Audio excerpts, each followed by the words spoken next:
Naisipan ko nga magluto ng sinigang na corned beef na nagte-trending ngayon. Ito nga yung kakaibang luto ng sinigang na corned beef ang ilalagay. Halos parehas na parehas din sa pagluluto ng sinigang na normal. Bale sa kamatis, sinihiwa ko siya sa apat. Katapos naman ng kamatis, nagyawa na rin ako ng mga sibuyas.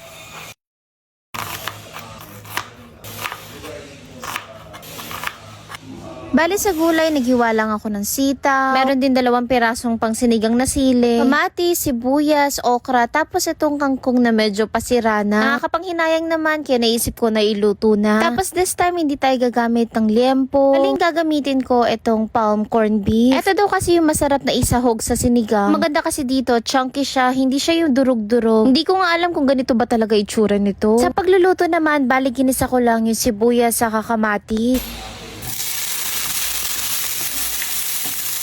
Gusto ko talaga sa sinigang ko yung talagang malapot. Kaya naman naisipan ko na maglagay din ng gabi.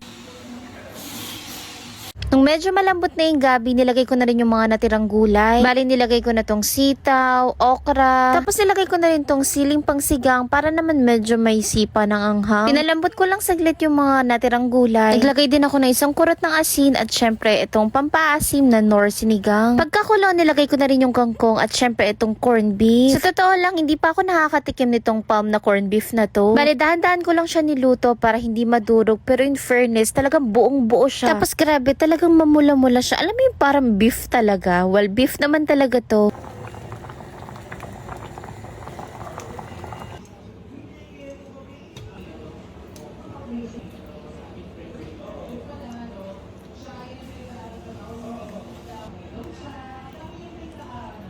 O diba, kain tayo. Let's see kung ano nga talagang lasa ng sinigang na corned beef.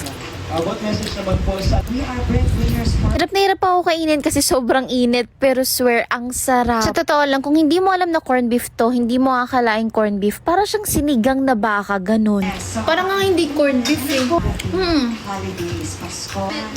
Yes, we just have to... Ang napansin ko lang yung pagkabaka niya mas malasa. Promise, magluluto ulit ako nito. Oops, at syempre naman, bago matapos ang video na to, tingnan nyo naman kung paano naging 2,300 pesos itong 500 pesos ko. And yes, at eto nga yung nilalaro ko na PH Fairy. Ang maganda kasi dito, kahit maliit o malaki yung cash in mo, pwede na yan. At eto nga, meron akong kinash in na 500. As in, sobrang daming laro. At eto nga yung favorite ko na Super Ace. Dito pwede ka mag-bet kahit piso, 5 piso.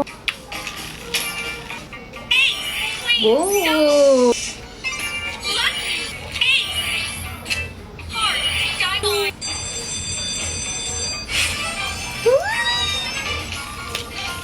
O diba yung 500 ko, nanalo pa nga ako ng 10 spins.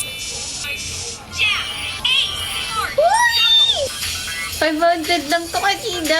From 500 to 3 na. Ayan o. 500 to 3 na ngayon. At syempre agad-agad, i-withdraw ko na nga kagad to. Favorite ko talaga tong Super Ace eh.